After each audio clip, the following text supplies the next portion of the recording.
தட்டை, சீடை, முறுக்கு, ரிப்பன் போகடா, அதிரசம், என்ன வேணாலும் செய்யுங்க.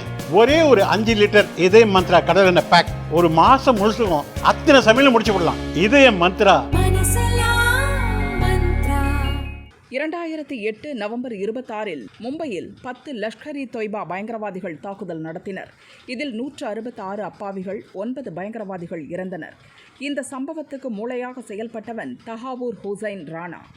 அவனுக்கு இப்போது 64 வயதாகிறது. அமெரிக்காவில் இருந்த ராணாவை இந்தியாவிடம் ஒப்படைக்க மத்திய அரசு தொடர்ந்து கோரி வந்தது. நீண்ட நெடிய சட்ட நடவடிக்கைகளுக்கு பிறகு கடந்த ஏப்ரலில் ராணாவை NIA எனப்படும் தேசிய புலனாய்வு முகமை அதிகாரிகள் இந்தியா கொண்டு வந்தனர். தற்போது சிறையில் உள்ள அவனிடம் NIA மற்றும் மும்பை கிரைம் போலீஸ் அதிகாரிகள் மும்பை தாக்குதல் சம்பவம் குறித்து விசாரித்து வருகின்றனர். அவர்களுடைய விசாரணையில் பல அதிர்ச்சி தகவல்கள் வெளிவந்திருக்கின்றன. அது குறித்த விவரம் வருமாறு. தஹாவூர் ராணா பாகிஸ்தானில் பிறந்து வளர்ந்தவர். டாக்டராகி பாகிஸ்தான் இராணுவத்தில் பணிபுரிந்தார். அவர் மனைவியும் ஒரு டாக்டர். இருவரும் 1997 கனடா சென்றனர். கனடாவில் குடியுரிமை பெற்றனர். பிறகு சிகாகோவில் ஃபர்ஸ்ட் வேர்ல்ட் இமிகிரேஷன் சர்வீசஸ் எனும் புலம்பெயர் சேவை நிறுவனத்தை ராணா தொடங்கினார். அதன் கிளை நிறுவனத்தை மும்பையில் அமைத்தார்.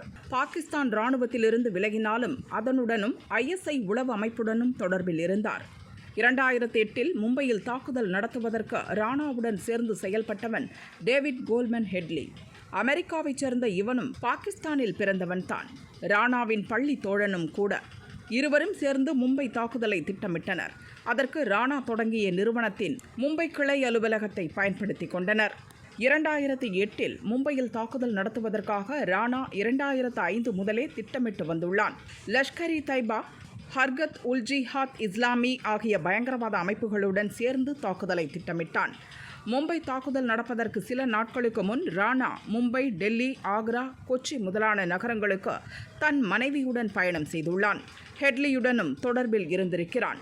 அவன் இந்தியா வருவதற்கும் மும்பை ரயில் நிலையம், தாஜ் ஹோட்டல் முதலிய இடங்களை நோட்டமிடுவதற்கும் ராணா உதவி செய்திருக்கிறான். பாகிஸ்தானின் நம்பகமான ஏஜென்ட்டாக ராணா செயல்பட்டதை NIA விசாரணையில் ஒப்புக்கொண்டான். 2003, 2004 லஷ்கர் இ தொய்பா பயிற்சி முகாம்களில் பங்கேற்றேன்.